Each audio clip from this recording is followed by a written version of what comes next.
Washington. In a break with recent history, the U.S. military is weighing whether to withhold the Truman Carrier Strike Group from deploying to the Middle East, opting instead to keep the carrier in the Mediterranean and the European theater. Three defense officials with knowledge of the deliberations said the move would be a response to Russian activities in the region and aligns with the new national defense strategy that calls on the military to be less operationally predictable. No decision has been made yet, but the move is under discussion, according to one defense official, who spoke on background to discuss internal deliberations.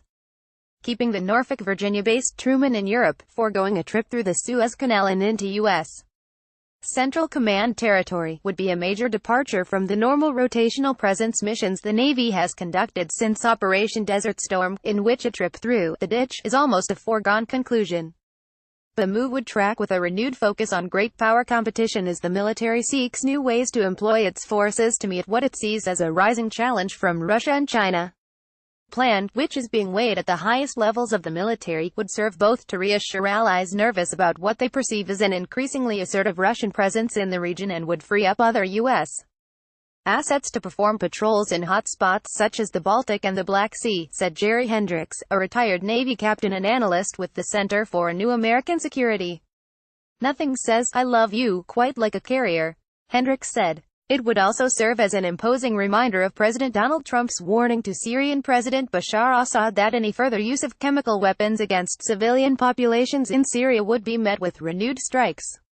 Truman entered U.S. 6th Fleet this week after departing Norfolk on April 11. A dedicated Europe deployment for a carrier strike group would be remarkable, but U.S. carriers have been more active in the Mediterranean in recent months.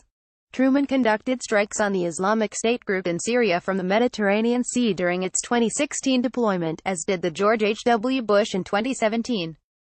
The military has been increasingly willing to stomach gaps in carrier presence in the Arabian Gulf and the surrounding region. Beginning in 2015, the Gulf has intermittently been without a carrier strike group for months at a time as land-based aircraft have backfilled the strikes on ISIS targets. Keeping a carrier close to Russian strategic interests also tracks closely with the Defense Department's recently released National Defense Strategy that declared that interstate strategic competition, not terrorism, is now the primary concern in U.S. national security. Defense Secretary Jim Mattis, in testimony April 12 before the House Armed Services Committee, hinted that his department was looking to shake up how it employed its carrier strike groups. In recent years, the Navy saw its rotational deployments skyrocket from 6 months to as many as 10 months as it met onerous presence demands for combatant commanders, including Mattis, who is the head of CENTCOM, employed 2 carriers in the Arabian Gulf between 2011 and 2013.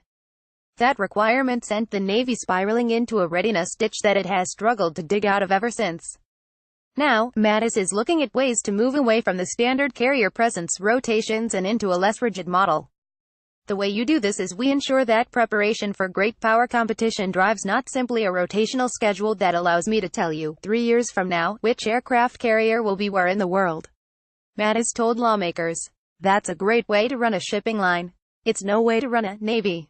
Mattis said the schedules for carriers were going to be less regimented and could include shorter deployments that take less of a toll on the big decks and their escort.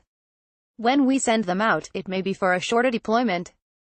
There will be 3 carriers in the South China Sea today, and then, 2 weeks from now, there's only 1 there, and 2 of them are in the Indian Ocean, Mattis said. They'll be home at the end of a 90-day deployment. They will not have spent 8 months at sea, and we are going to have a force more ready to surge and deal with the high-end warfare as a result. Without breaking the families, the maintenance cycles, we'll actually enhance the training time. Military Times Pentagon reporter Tara Kopp contributed to the reporting of this story.